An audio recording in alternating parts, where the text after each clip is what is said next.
Shri Prakash master, ഈ മന്ത്രി അവിടെ എത്തുമ്പോൾ, മന്ത്രി വി എൻ വാസവനും മന്ത്രി വീണ ജോർജും അവിടെ എത്തുമ്പോൾ ഈ രക്ഷാപ്രവർത്തനം നടക്കുകയാണ് ഫയർഫോഴ്സിൻ്റെ. അതിനുശേഷം ഇവിടെ ആരുമില്ല, അത് ഉപയോഗശൂന്യമായ ഒരു കെട്ടിടമായിരുന്നു, അവിടെ പൂട്ടിയിട്ടേക്കുകയായിരുന്നു, അവിടെ പഴയ ഉപകരണങ്ങൾ വച്ചിരിക്കുന്ന ഒരു സ്ഥലമായിരുന്നു, അതുകൊണ്ട് വേറെ ആരുമില്ല, അതിൽ അപകടം ലഘുവാണ് എന്ന് പറഞ്ഞ് മന്ത്രിമാർ പോകുന്നു. പിന്നെ നാം കാണുന്നത് ഈ കാണാതായ ബിന്ദുവിനെ കുറിച്ചുള്ള മുറവിളികളാണ്. എന്നിട്ടാണ് ഈ പറയുന്ന JCBയും മറ്റും വന്ന് അവിടെ തെരഞ്ഞു നോക്കുന്നത്. ഈ പൂട്ടിയിട്ടിരിക്കുന്നു എന്ന് പറയുന്ന വാർഡിനെ കുറിച്ച് ആശുപത്രി സൂപ്രണ്ട് മാധ്യമങ്ങളോട് അപ്പോൾ തന്നെ പറയുന്നുണ്ട്, ഞങ്ങൾ 140 പേരെ അവിടെ നിന്ന് ഒഴിപ്പിച്ചു എന്ന്. അതിനുശേഷം മാധ്യമങ്ങളകത്ത് കയറി നോക്കുമ്പോൾ ആ വാർഡ് മുഴുവൻ ഉപയോഗിച്ചുകൊണ്ടിരിക്കുകയാണ്, അവിടെ രോഗികൾ കിടന്നതാണ്, ബൈസ്റ്റാൻഡേഴ്സുണ്ട്. അപ്പോൾ എന്തിനാണ് ഇങ്ങനെ അടുത്ത് നിൽക്കുന്ന സൂപ്രണ്ടിനെ അറിയാം അത് ഉപയോഗിച്ചുകൊണ്ടിരിക്കുന്ന ഒരു വാർഡാണ് എന്ന്.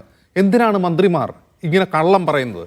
ഒന്നുമില്ലെങ്കിൽ ഈ തൊട്ടടുത്ത് നിൽക്കുന്ന സൂപ്രണ്ട് പറഞ്ഞതിന് ശേഷം മന്ത്രിക്ക് തിരുത്താം, അവിടെ ആളുകൾ ഉണ്ടാവാനുള്ള സാധ്യതയെക്കുറിച്ച് നോക്കി അവിടെ ദുരിതാശ്വാസ പ്രവർത്തനം നടത്താം.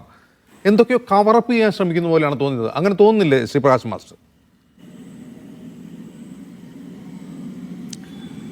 ഇതിൽ കേരളത്തിലെ പ്രതിപക്ഷവും നിങ്ങൾ ഉൾപ്പെടെയുള്ള ചില മാധ്യമങ്ങളും ഏതാണ്ട് ഈ കഴുകൻ്റെ മനോഭാവത്തോടെ കാര്യങ്ങളെ കാണാൻ കഴിഞ്ഞ കുറച്ച് കാലമായിട്ട് ശ്രമിക്കുകയാണ്. ഒരു ശവം വീണ് കിട്ടിയാൽ അതൊരു ഭാഗ്യമായി എന്ന് കരുതുന്ന നിർഭാഗ്യകരമായൊരവസ്ഥ, അതിനാണ് കുറച്ച് കാലമായിട്ട് കേരളം സാക്ഷ്യം വഹിച്ചുകൊണ്ടിരിക്കുന്നത്. അതിന് അർദ്ധസത്യങ്ങളെയും അസത്യങ്ങളെയും ആശ്രയിക്കുകയാണ്. ഇപ്പം നിങ്ങളിവിടെ പറഞ്ഞല്ലോ, ഈ സംഭവവുമായി ബന്ധപ്പെട്ടുകൊണ്ട് നിങ്ങൾ ചർച്ച നടത്തുന്ന 5ാമത്തെ ദിവസമാണ്. അതിനിടയിൽ കോട്ടയം സംഭവം ഉണ്ടായി എന്നുള്ളത് ഞാൻ വിസ്മരിക്കുന്നില്ല. ഈ കാലത്തിനടക്ക് നിങ്ങൾ പറഞ്ഞു പരത്താൻ ശ്രമിക്കുന്ന കള്ളങ്ങൾ എന്താണ്? ഒന്ന്, കേരളത്തിൻ്റെ ചരിത്രത്തിൽ ആദ്യമായിട്ടാണ് ഇത്തരമൊരു സംഭവം ഉണ്ടായപ്പോൾ മിനിറ്റുകൾ കൊണ്ട് അവിടെ മന്ത്രിമാർ എത്തിച്ചേർന്നത്. ആ സ്ഥാപനത്തിൻ്റെ ബഹുമാനപ്പെട്ട സൂപ്രണ്ട് ഇന്ന് പറഞ്ഞ കാര്യങ്ങൾ നിങ്ങൾ ശ്രദ്ധിച്ചിട്ടുണ്ടാവും എന്നാണ് ഈ വിചാരിക്കുന്നത്. അദ്ദേഹം പറഞ്ഞത് 10:50 സംഭവം. അദ്ദേഹം അവിടെ ആ സംഭവ സമയത്ത് ഉണ്ടല്ലോ. 11:05 അവിടെ ഫയർഫോഴ്സ് എത്തി.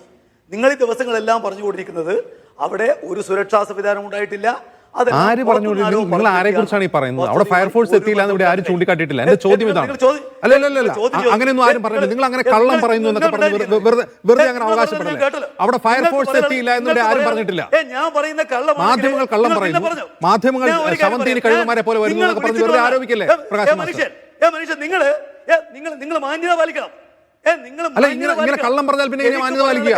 കള്ളം പറഞ്ഞാൽ ചോദ്യം ചെയ്യപ്പെടണം പ്രകാശ് മാസ്റ്റർ. അവിടെ ഫയർഫോഴ്സ് എത്തിയില്ല എന്ന് ആരും പറഞ്ഞിട്ടില്ല.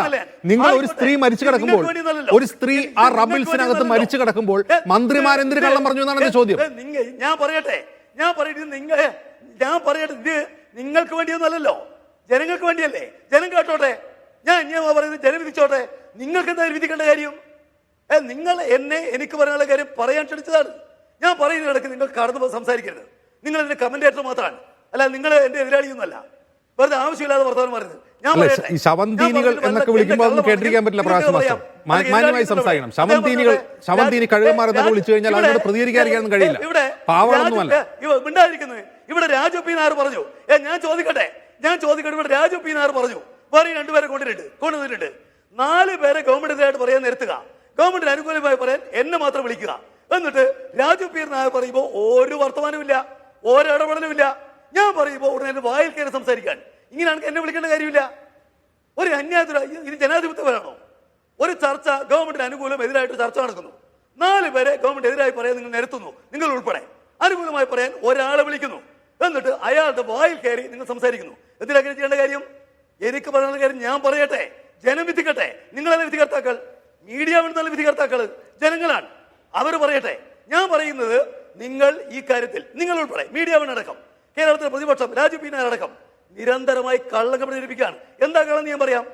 മന്ത്രിമാർ അവിടെ എത്തിയതിനെ സംബന്ധിച്ച് ഇന്ന് അവിടുത്തെ മെഡിക്കൽ കോളേജ് സൂപ്രണ്ട് ജയകുമാർ പറഞ്ഞിട്ടുണ്ട്. അദ്ദേഹം പറഞ്ഞു 10:50 സംഭവം. 11:05 അല്ല സമയമാണല്ലോ, ഫയർഫോഴ്സ് എത്തി. 11:50 മന്ത്രിമാരെത്തി. ഞാനും വാസവനും ഒന്നിച്ചാണ് അവിടെ കാര്യം നോക്കിയത്. 11:52 ആദ്യത്തെ ഹിറ്റാച്ചി എത്തി. 11:57 രണ്ടാമത്തെ ഹിറ്റാച്ചി എത്തി. അവിടെ 11 അതുപോലെ 14 വാർഡുകൾ അടച്ചിട്ടതാണ്. അതിന്റെ അനുബന്ധമായിട്ടുള്ളതാണ് ഈ പറയുന്ന ടോയ്ലറ്റ് കോംപ്ലക്സ്. നിങ്ങൾ മറച്ചു വെക്കുന്ന കാര്യമല്ലേ? അവിടെ കുറെ വാർഡുകളുണ്ട്, 6 വാർഡുണ്ട്, ഓപ്പറേഷൻ തിയേറ്റർ ഉണ്ട്. അതിൽ 11 14 വാർഡുകൾ അടച്ചിട്ടതാണ്. അതിനെ പൂട്ട് പൊളിച്ചിട്ടാണ് സൂപ്രണ്ട് നോക്കിയത്. നോക്കുമ്പോൾ അവിടെ വാസവനുണ്ട്. അതുപോലെ ഞാനുണ്ട്, അതിനകത്ത് ആരും ഉണ്ടായിരുന്നില്ല. അതുകൊണ്ട് ഒരാളും ഉണ്ടാവാൻ ഇടയില്ലെന്ന് ഞാനാണ് മന്ത്രിമാരോട് പറഞ്ഞത്. അദ്ദേഹം പറഞ്ഞല്ലോ, നിങ്ങൾക്ക് മന്ത്രിമാർ കള്ളം പറഞ്ഞു സ്ഥാപിക്കാനല്ലേ നിങ്ങൾക്ക് താല്പര്യം. അത് ജയകുമാറിന് കൃത്യമായിട്ട് മാധ്യമങ്ങളോട് പറഞ്ഞല്ലോ. ഞാൻ എനിക്കുള്ള വിവരം വെച്ച്, എനിക്ക് ഉള്ള വിശ്വാസം വെച്ച്, കാരണം ഈ ടോയ്ലറ്റ് ബ്ലോക്ക് നേരത്തെ പൂട്ടിയതാണ്, ഉപയോഗിക്കാൻ പാടില്ലെന്ന് തീരുമാനിച്ചതാണ്. ഇതിനനുബന്ധമായി കിടക്കുന്ന 11, 14 വാർഡുകൾ പൂട്ടിയിട്ടുണ്ട്. അവിടെ ആരെയും കിടത്തിയിട്ടില്ല. മറ്റു വാർഡുകളിൽ ആടെ കിടത്തിയിട്ടുണ്ട്. നിങ്ങൾ ചെയ്യുന്നത് മറ്റു വാർഡിന്റെ ഫോട്ടോ എടുത്തിട്ട് കാണിക്കുകയാണ് ഇവിടെയാണ് ആളില്ല എന്ന് പറയുന്നത്. അല്ലല്ലോ, 11ന്റെയും 14ന്റെയും ചിത്രം ഉണ്ടാക്കി കാണിക്കാത്തത്. അതിനനുബന്ധമാണ് ഈ ടോയ്ലറ്റ് എന്ന് പറയുന്നത്. നിങ്ങൾ എന്താ പിന്നെ പറയാത്തത്? ഞാൻ ചോദിക്കാൻ, നിങ്ങൾ വെല്ലുവിളി ചോദിക്കാൻ, ഇതിനകത്ത് ആരും കുടുങ്ങിയിട്ടില്ലെന്ന് മന്ത്രി പറഞ്ഞത് നിങ്ങളൊന്ന് പ്ലേ ചെയ്യും. വീഡിയോ ഉണ്ടാവല്ലോ. ഈ നമ്മുടെ പിന്നെ ആരോഗ്യമന്ത്രിയോ വാസവനോ ഇതിനകത്ത് ആരും കുടുങ്ങിയിട്ടില്ല എന്ന് പറഞ്ഞത് നിങ്ങൾ പ്ലേ ചെയ്ത് ധൈര്യം ഉണ്ടെങ്കിൽ, അങ്ങനെ മന്ത്രിമാർ പറഞ്ഞിട്ടേ ഇല്ല. നിങ്ങൾ കള്ളസ്ഥാപിക്കും. എന്തിനു വേണ്ടിയാ? നിങ്ങൾക്ക് ആരോഗ്യരംഗത്ത് പിന്നിട്ട 9 കൊല്ലക്കാലമായിട്ട് ഓക്കെ,